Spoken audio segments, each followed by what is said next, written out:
ரோகிணி போட்ட பிளான் எல்லாமே சூப்பராக கணக்காட்சித்தமாக ஒர்க் ஆகிட்டு இருக்குது. அந்த மகிழ்ச்சியில் ரோகிணி இருக்கிறாங்க. கிட்டத்தட்ட வந்து அவங்க வந்து 2 லட்ச ரூபா பணத்தையும் வந்து உள்ளேருந்து எடுத்தாச்சு.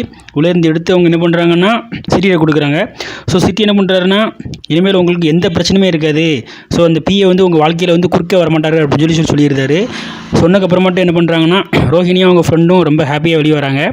வெளியே வந்ததுக்கப்புறமாட்டு அவர் உள்ளே போகிறாரு.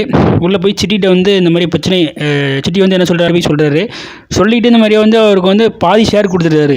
பாதி ஷேர் கொடுத்தோன்னா அவர் ரொம்ப மகிழ்ச்சியாக இருக்கார். பிரதர், நீங்கள் இந்த மாதிரியா சொன்னதுனால வந்து 2 அடியில் 4 அடி கூட வாங்கிவிடுவோம் உங்கள்கிட்ட அப்படிங்கிற மாதிரி சொல்கிறாரு. அதுக்கப்புறமேட்டு இனிமேல் நான் வந்து ரோகிணிகிட்ட வந்து ஸ்ட்ரைட்டாக போய் பேச மாட்டேன், நீங்களே என் மூலமாக அப்பப்போ வந்து பேசி எனக்கு பணத்தை வாங்கி தந்துருங்க அப்படிங்கிறாரு. அப்புறம் இவர் என்ன சொல்கிறாருன்னா, பைசாவும் கொடுத்து 2 மாதம் வந்து நீங்கள் இந்த பக்கத்துலேயே வரக்கூடாது, எங்கேயாச்சும் போய்ட்டுருங்க அப்படின்ட்டு இருக்காரு. அதுமாதிரி அவரும் போயிருந்தார்.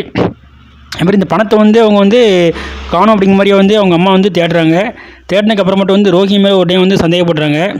ஆனால் அவங்க ஃப்ரெண்டு என்ன சொல்கிறாங்கன்னா, அவங்க அம்மாவோட ஃப்ரெண்டு, அது முத்து அம்மாவோட ஃப்ரெண்டு என்ன சொல்கிறாங்கன்னா, இதை வந்து ரோஹிணி எடுக்க வாய்ப்பு இருக்குது அப்படிங்கிற மாதிரி சொல்கிறாங்க. அப்படி போயிட்டுருக்குது. ஸோ இந்த நேரத்தில் பார்த்திங்கன்னா வந்து மனோஜோட வந்து ஒரு ஆட் வந்து டீலிங் எடுக்கிற ஒரு கம்பெனி வராங்க. ஸோ ஏற்கனவே அவங்க பார்த்துருந்தோம், அவங்க தான் புக் பண்ணியிருந்தாங்க. ஸோ அதுக்கப்புறமேட்டு வந்து இந்த ஆடு நடித்து கொடுக்கறதுக்கு வந்து ஒரு அமௌண்ட் வந்து உங்கள் இதுக்கு வந்து அக்கௌண்ட்டுக்கு நாங்கள் பே பண்ணியிருந்தோம் அப்படிங்கிற மாதிரி சொல்கிறாங்க. சொல்கிறதுக்கு மட்டும் அந்த ஆட் நடிச்சு கொடுக்குறது வேறு யாரும் கிடையாது. ஸோ வந்து நீங்கள் என் கூட பிஸ்னஸ் பண்ண போகிறீங்க, ஸோ உங்கள் வீட்டில் உள்ளவங்க நடிச்சு கொடுக்கணும் அப்படிங்கிற மாதிரி சொல்கிறாங்க. அதில் வந்து ஒரு ஆளுக்கு வந்து ஒரு ஜோடிக்கு வந்து அவங்க வந்து 50,000 ரூபா கொடுக்குறாங்க. ஸோ அதுக்கு 4 ஜோடிக்குள்ள அமௌண்ட் நான் வந்து அனுப்பிச்சிருந்தேன் அப்படிங்கிற மாதிரி சொல்லுறாங்க. ஆனால் இவர் என்ன நினைக்கிறாருன்னா, ஆடில் வந்து எப்படி எங்கள் வீட்டில் உள்ளவங்களாம் நடிக்க முடியும் அப்படிங்கிற மாதிரி அவர் யோசிக்கிறாரு. அதுக்கப்புறமாட்டு இவங்க கன்வின்ஸ் பண்ணுறாங்க, யார், ரோகிணி. ஸோ மனோஜ், நீ பார்க்கறதுக்கு ஹீரோ மாதிரி தான் இருக்கேன், நான் தான் ஹீரோயின் மாதிரி இல்லை, எனக்கு நடிக்க தெரியும் அப்படிங்கிற மாதிரி சொல்கிறாங்க. அதுக்கப்புறம் அவங்க வீட்டில் போயிட்டு எல்லாத்தையும் வந்து காம்ப்ரமைஸ் பண்ணுறாங்க. அவங்க வீட்டில் உள்ளவங்க எல்லாருமே நடிக்கிறதுக்கு யோசிக்கிறாங்க. அதுக்கப்புறம் முத்துவை கேட்குறாங்க. முத்து வந்து நடிக்க வராதுங்கிறாரு. அதுக்கப்புறமேட்டு இவங்க மீனாவை கேட்குறாங்க. மீனாவை வராதுங்கிறாங்க.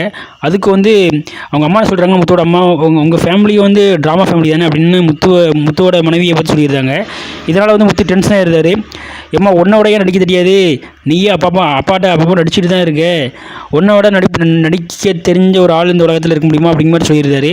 சொன்னதுக்கு அவருக்கு டென்ஷன் ஆயிடுது, அவங்களுக்கு டென்ஷன் ஆயிடுது. இந்த மாதிரி மாறி கலாய்க்கிறாங்க.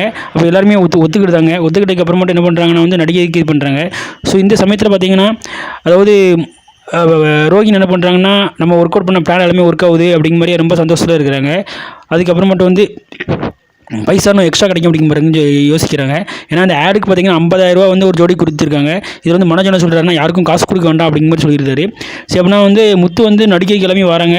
அப்புறம் இவர் அண்ணாமலையும் வராரு. ஆனால் முத்து கேட்குறாரு, எப்படிடா ஃப்ரீயாக நடிச்சு கொடுக்க முடியும் அப்படிங்கிற மாதிரி கேட்கும்போது, இது நம்மளுடைய ஷோரூம் தானே, நம்முடைய கடை தானே, ஏன் உங்கள் கடைக்கு நீ ஃப்ரீயாக நடிச்சு கொடுக்க மாட்டியா, அதுக்கு ஒரு ஆளை வந்து நீ வந்து புக் பண்ணி நடிப்பியா அப்படிங்கிற மாதிரி சொல்கிறாரு. அப்புறம் திரும்ப வந்து அவங்களும் எதுவும் கேட்கல. சுருதியும் வராங்க, எல்லாருமே வந்து நடிகைக்கு ரெடியாக வராங்க. அப்புறம் திரும்ப வந்து போயிட்டு இருக்கும்போது பார்த்திங்கன்னா நிறைய டேக் போகுது. நிறைய டேக் பண்ணணுன்னு பார்த்திங்கன்னா வந்து இந்த டேரக்டர், இந்த டீமில் இருக்கிறவங்களாம் திட்டுறாங்க. என்ன இந்த மாதிரிலாம் போயிட்டு இருக்குது, ஏன் இந்த மாதிரியா நீங்கள் ஒழுங்காக நடிச்சு கொடுக்க மாட்டீங்களா அப்படிங்கிற மாதிரி சொல்கிறாங்க. சொல்லும்போது வந்து இவர் வந்து டென்ஷன் ஆகிடுது முத்துக்கு. ஓசிக்கு தான் நடிச்சு கொடுக்குறோம், ஆனால் நாங்கள் காசு வாங்கி நடிச்சு கொடுக்குறோம், அதில் வந்து ஓசிக்கு நடிச்சு கொடுக்குறதுக்கு நான் உங்களுக்கு வந்து இவ்வளோ ஒரு இதா அப்படிங்கிற மாதிரி கேட்குறாரு. அப்புறம் அவங்க அந்த டீமில் இருக்கிறவங்க என்ன சொல்லுறாங்கன்னா வந்து, நாங்கள் ஓசிக்கு ஒன்றும் உங்களை வந்து நடிக்க ஒன்றும் கூப்பிடுறீங்க, அதான் வந்து ஒரு ஆளுக்கு ஒரு ஜோடிக்கு வந்து பார்த்திங்கன்னா 50,000 ரூபா கொடுத்துருக்கோம், அப்படி பார்த்திங்கன்னா ஒரு ஆளுக்கு 25,000 வச்சு அப்படிங்கிற மாதிரி சொல்கிறாங்க. அப்படி சொன்னோன்னே பார்த்திங்கன்னா முத்துக்கு வந்து ரொம்ப ஷாக் ஆகிடுது.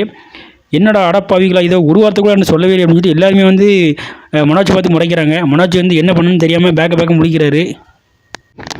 இதில் பார்த்தீங்கன்னா வந்து அந்த 2 லட்ச ரூபா காணாமல் போச்சு. அந்த 2 லட்ச ரூபா காணாமல் போனதுக்கு வந்து அவங்க அம்மாவோட ஃப்ரெண்டு என்ன சொல்கிறாங்கன்னா வந்து, இது வந்து கண்டிப்பாக ரோகிணியோட வேலை தான் இருக்கும் அப்படிங்கிறாங்க.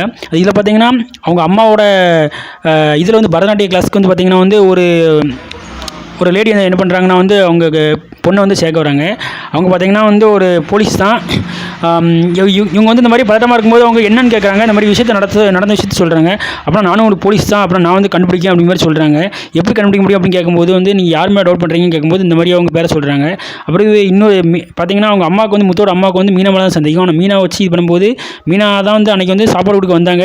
ஆனால் வந்துட்டு சாப்பாடு கொடுத்துட்டு வெளியே இருந்துட்டு போயிட்டாங்க. ஆனால் அந்த பணம் இருக்கிறது வந்து பார்த்திங்கன்னா வந்து இது வந்து இவங்களுக்கு ரோஹிணிக்கு தான் தெரியும். ஸோ வந்து ரோஹிணி வர வைக்கிறாங்க. ரோஹிணி வந்துடுறாங்க. வந்ததுக்கு அப்புறமாட்டு இவங்க என்ன பண்ணுறாங்கன்னா வந்து கேட்குறாங்க. அதை வந்து ரோஹிணி வந்து திரும்ப மீனா மேலே தான் படிக்க போடுறாங்க.